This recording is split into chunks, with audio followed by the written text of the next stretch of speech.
You're with us on Rising Stars. Now, in a move to amplify the entrepreneurial spirit among startups, ShopClues recently organized the Next Big Epreneur Challenge, a platform where budding entrepreneurs showcase their ideas, and the winners that were selected will, of course, win amongst them a prize of up to 1 crore rupees. There were 4 names that were finalized, and joining us to talk about the competition is Sandeep Aggarwal, the founder of ShopClues, as well as 2 of the winners, Navarun Chakraborty, the founder of Ornativa, and Sadia Naseem, the founder of Glam Studios. Great to have all of you with us here in the studios today. Thanks for joining us. So Sandeep, first tell us a little bit about the competition itself, why you decided to go ahead and conduct the challenge. Actually the competition is nothing but the spirit of ShopClues, the company I founded 5 years back. I wish that time someone was conducting an event like that, because it took me a lot of time to line up the first round of funding. But thing is, we are creating an ecosystem. The ShopClues is all about ecosystem, contributing a bit for e-commerce and thinking about where the retail and the e-commerce in this country is heading. And this is our way of honestly giving back to some of the budding entrepreneurs, and some of the finest, in my view, are sitting here with you today.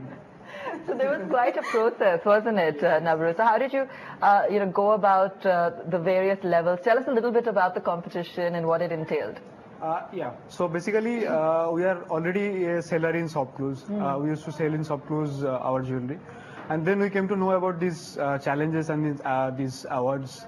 We participated in these challenges, and then there was 3/4 stage, and we came in final stage, and then we win the competition. So Sadia, I remember you were actually very confident at the competition. Did you find it a challenging exercise, or did you have a lot of conviction in your idea? We were very convicted. We knew that we are going to win it. So the idea was like, we are selling one product in the grooming category on shopclues.com, and that was the time we were actually conceptualizing Glam Studio, and we got that opportunity. Okay, fine, ShopClues has announced something like this, and we were sure that with the kind of idea we have and with the kind of team we are going to win that. So what was the kind of breadth, Sandeep, in terms of the entries that came in? Right.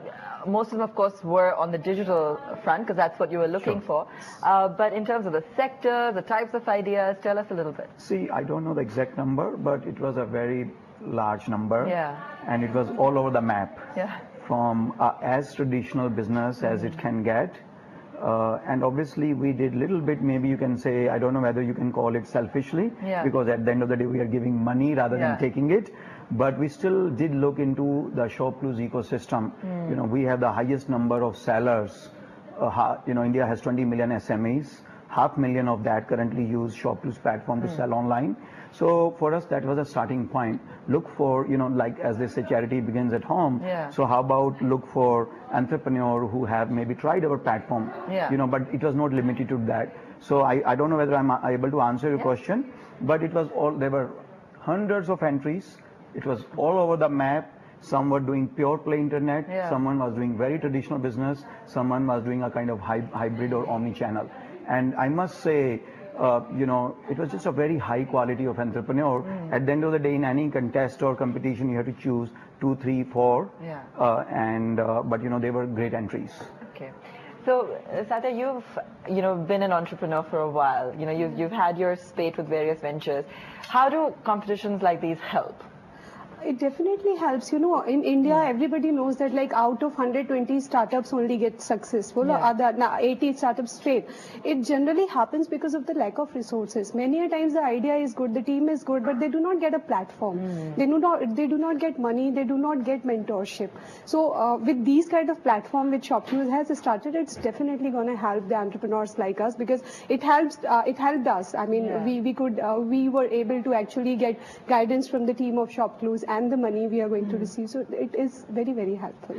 Fantastic. And Navarun, for you as well, you've been working very consistently, with mentors or with platforms which you feel can help develop your business. And I think you've been very focused on that. So again, even for you, how does a platform like this help in whether it's getting the word out or, of course, additional funding? Take us through what you feel are the merits. Definitely, because I believe if you're an early stage startup, or if you're $1 million startup or $1 billion startup, you need mentorship for expand your business. Without mentorship, you can't expand your business. And we fail a lot of time to get good mentorship, as I started from Calcutta, and there is no proper ecosystem for startup. Yeah. We can't find any proper mentor. We fail every day to sustain our business. So definitely you need a good mentorship to alive your business or expand your business. And I think, Sandeep, you naturally fit into that role. I've been reading some of your tweets, which have been, giving out some sound advice to young entrepreneurs. Yeah, see, I think, thing is, a lot has changed in this country last 3-4 years in terms of entrepreneurism. Otherwise, I must say, India in general is very perception-driven society, and only success was rewarded. As he said, there's a lot of failure too. So, I think especially last 1.5 to 2 years, I feel the entrepreneurial ecosystem has built up. I think these young entrepreneurs now get it. Yeah. They are not afraid of failure. They are not afraid of trying. And I feel definitely, I think capital is a very harsh reality of creating a modern style contemporary companies like the one ShopClues or the one they are trying to create. But yeah, I mean, if you can get a capital along with a mentorship, then you can have your cake and eat too. Right. Absolutely. So, let's actually first get a sense of both these businesses before I ask more questions. So, Navran, tell us a little bit about Ornativa.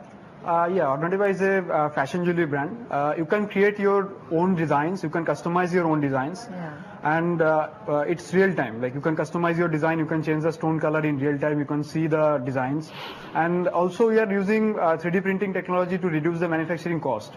Like we are like targeting the young generation women who can't afford very expensive jewelry. So we are providing premium quality jewelry in very affordable price. And you've been functional for about 3 years. Yes, 2.5 years. 2.5, 3 years, and you're already profitable. Yes. Which is, I think, one of the key things that stood out for you when you were judging the competition. I think, I'll be very honest with you. Sometime, in fact, in my view, I think right now economy is bad, very difficult to raise money. So there's a heightened awareness or heightened sensitivity around profitability. In their case, it went in their favor because they have been bootstrapping, been operational for 2.5 years and yet profitable.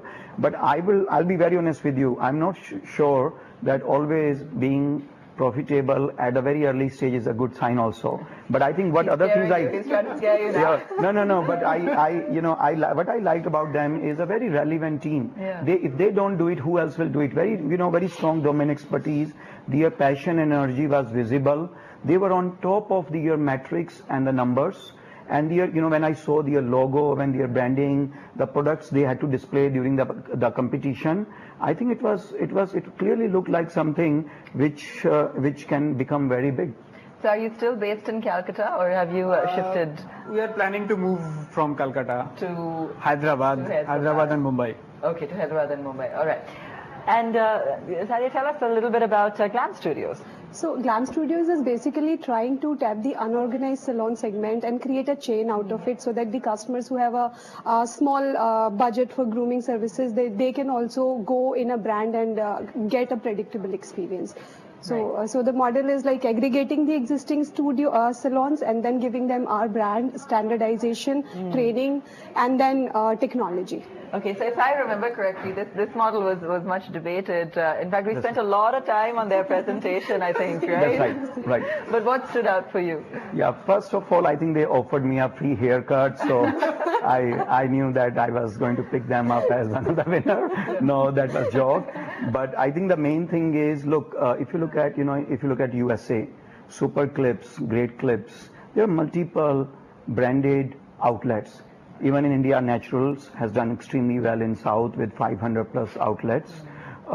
I think the way the retail, only 8% to 10% of the retail is organized, that is applicable for almost everything we consume, right? So, I really personally liked how they were thinking about bringing some standardization, some predictability, maybe incremental business, as well as, some kind of booking engine along with, so it sounded to me like on a cusp of digital retailing and use of some of the digital technologies.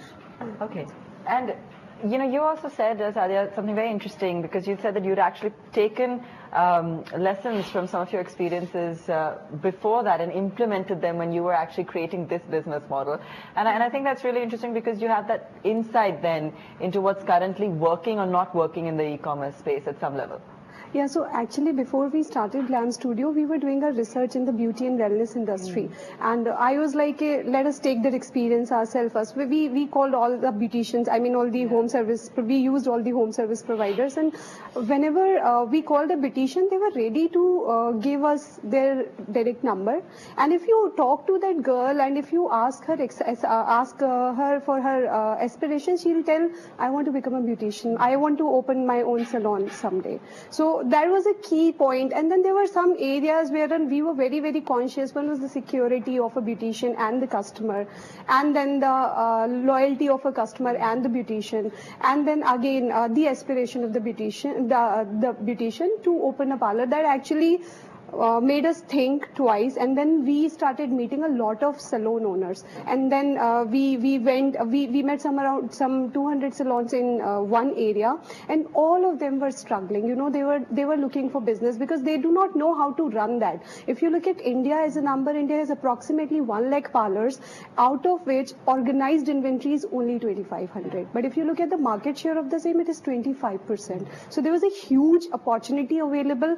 By some standardization, some technology implementation, training, we could actually improve their business, and we have seen that. We have tripled the business of a few salons which has started with us in December. Fantastic. So let's talk about the way forward. For a startup that's been active, let's say, for a couple of years, and you've just got this round of funding, does it allow you to sit back and relax for a moment? No. Or does it just press the pedal on the accelerator? No, definitely no, because I'm working at least 17 hours a day. Oh, God. After getting funding also, after getting mentorship also.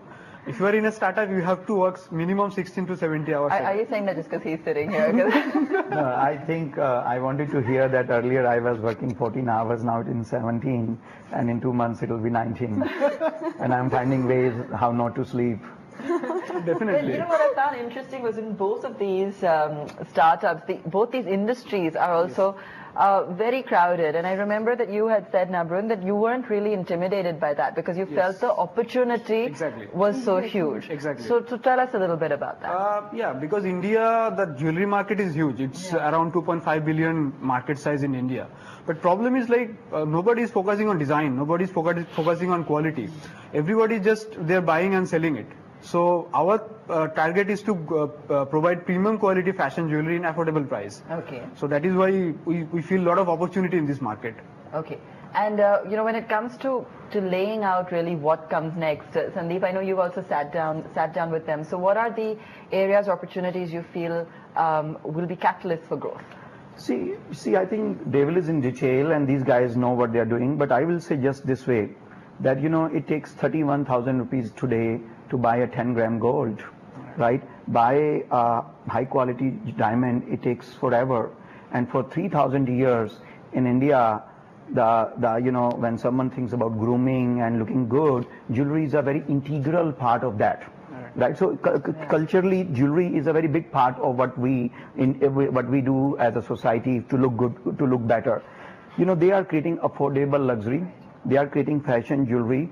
You know, you look at some of the retail brands like Zara and H&M. They changed how the fast fashion is coming. Similarly, I will say that because of the precious metals are becoming more expensive, 3D printing is now possible. You can see and you can have a virtual experience how your jewelry will look like before you even shell out the money. It all looked very, very scalable, very thematic to me.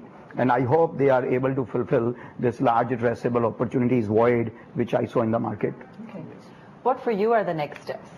Expansion. That's the big one. Yeah. So what does that entail? I mean, tell us a little bit about your team, how much legwork is required on this, what are some of the challenges? So it's like we are a team of, the core team is of 4 people, and we have been knowing each other for more than 15 years, like from college days. And the current focus is on expansion. Currently we have got 37 salon, and we are planning to take it to 100 in the next 30 to 40 days only, as per Sandeep. It is like take it to 3,000 by 31st December. Oh my God, that's like really putting the pressure on them, isn't it? By the way, I just want you to be clear that look, their business is what they run. Yeah. We are not a professional investors. No, And I have founded 2 companies, and I can never behave like a financial investor. And no offense to the financial investor, right? You got to do what you got to do. I was just trying to motivate that set the target which almost looks impossible, because every great company, whatever they are currently doing, before they started, for the rest of the world that looked impossible. Exactly. Right. So that gave that's us a all food I'm for saying. thought, definitely. So we have been thinking on the strategy, and we have been thinking how are we going to, because in our model particularly, what is important that we are changing the entire brand of the salon, which is like a kind of a franchisee model for them, but for us it is aggregation, and for investors also it looks like aggregation. Right. So there we have to tweak the model a bit to be as aggressive as Sandeep says in the expansion. But yeah, we are planning to add 70 more salon in the next 30 to 40 days. And the these are plan all is over the country. no, in Delhi NCR. The current focus is only on Delhi NCR, and we're planning to have 2,000 salons soon. That is 31st December. You do know that's like 3 months away. Yeah. See, but again, I'm repeating myself, but look, I think until some metrics start working for you, they all look impossible. I remember in the early days of Shop Clues, the day we touched 20 orders per day, we could not sleep. It was a big day. Right? But one day, our first marketing strategy when started working, after that we never saw orders less than 400. So it was just 20 times bigger, and literally in a matter of 15-20 days, because we kept on trying various things. Yeah. And that's what I try to, I'm honestly, more than money, I bring the experiences of, some of these empirical evidences. It is, as they say, if you aim for star, you'll get a moon. So I'm telling them 3,000 by December of this year. Hey, even if you do 1,000, trust me, it'll be better than 100 you are thinking. That's really great. So, in terms of, I know when you're looking out for young ideas to support, you are looking at drive, ambition, which you will need a lot of to meet that target. But what are some of the other things that are important? For instance, what about culture? The kind of thinking that entrepreneurs have, the kind of company they want to create. How important is that? See, I think it's very important. Look, one person may end up bringing a vision, strategy, but there has to be a team. You cannot keep everything next to your chest. And, in these 2 cases especially, we saw a team, a very solid team, and very complementary. Right? If everyone is similar, then you need a very diverse background, very diverse style of personality, and then but in a way that there's even when I was chatting with the team, I said, you guys are very complementary to each other. Make sure there's always love and respect for each other, and never have a room for fear and jealousy and all. And so long as you manage not to die, not to run out of capital, and don't lose love and respect for each other, it will work out. So team and culture, Abha, as you mentioned, is extremely important. Other things are honestly like, how he mentioned about 3D printing, how you can change the color, etc. See, something, I always say this way, for entrepreneur, one person or a team of people, they should see a problem of a size of a mountain or a rock, which to you and I may look like dirt or pebble. Right. Because then only they can solve the problem. So culture is very important, but very obsessive vision, which, where they can see, we can see just the moon, they can see the craters and the waterfall and everything in between. All right. And what I like in both of your cases is, again, the bootstrapping and being able to utilize funds very effectively. And I think even with Glam Studios, you guys have managed to make your initial funds last for quite some time. So what's the kind of turnaround you're seeing on each store? How are you also looking at the financial metrics there? And so when we started Glam Studios, we had no money, but we had a passion to start it. So we figured out ways how to get money to bootstrap this venture. And then luckily we got some seed investment, which was very small, and it could actually help us to scale up to 30 salon. And we see that in our model, a salon, we do break even at a unit level in 6 months. Okay. So that's where the economics is. And financially, we are planning to add, as I said, that we are planning to add 2,000 salons in the next 2 years. So the numbers will depend on that. Okay. And I think one of the highlights for you has also been your tie-up with Swarovski. Yes, Tell us definitely. about that. Last month we did a partnership with Swarovski, and also we are using only Swarovski stones to make the jewelry premium. Right. And also they will share our collection on their website and their social media also. So that will give us a lot of boost for our brand. And where do you find the maximum traction coming in for Ornativa products? Basically, we are getting from social media like Facebook, Instagram. Any certain cities or certain demographics? Yes, from Bangalore, Mumbai and Delhi. Mainly these metros are giving a lot of traffic. Okay. And you said you might move to Hyderabad. Why is that? Because we have selected for one accelerator in Hyderabad. It's called Spark 10 Accelerator. Right. So they have invested seed fund on our company. Nice. So because of that, we have moved to Hyderabad. Fantastic. So lots of action happening at both of these young startups. Sandeep, is this something that you intend to do more of, competitions like these? Are you now moving more from a founder role to a, angel investor kind of role? See, well, I have been investing personally, honestly, last 18 months, and I have invested in close to a dozen companies. This was Shop Close event. They were very kind for me being as a founder to invite me and pick some of these, meet some of these fine entrepreneurs and pick them up. But yeah, I mean, the answer is, a short answer is yes. I personally definitely invest, and I invest a lot. But there is no way I'm retiring from being a founder of Droom. I'm in love with that. Yeah. And I can do, he does it for 17 hours. I also does for 17 hours. Sometimes it goes to 21 hours. Yeah. But yeah, I think that's my full-time job is, from an idea to converting something into a scalable, viable business. That's what I enjoy the most. The first 3 years of chaos and confusion. But now it gives me a lot of pleasure, actually. In fact, almost like giving money, more than money, meeting very interesting people, how they are thinking, what is their energies. It keeps me, very excited and, on a daily basis. Okay, well, we love to usually wrap up with some bits of insights or learning. So let me get some of that from you. Any advice you'd like to share from your learning, so with other entrepreneurs, or even any insights into how to deal with investors such as Sandeep? So for investors, we never discussed investment. Yeah. It was like you just meet an investor and keep talking. Do not say that you need money. So if your idea is good, you will get investment. So that was our strategy. We never talked about money. Whenever we met investor, we were like, we are doing this, and we have done this. So far, we have future plans. We are a good team, but we never said we need your money. Nice. So it came, and it's like I believe that you should never ever give up. That's one strategy. Whatever is the situation, just keep going. That's it. Okay, Navran? Yep, the same thing, like never give up, and you have to take risks to achieve something. So that is from my side. So there's no fear factor here for either of you? No. Because from 2.5 years we are bootstrapping the company. We have invested our own savings. We bank, so we don't have any money on our bank account. Wow.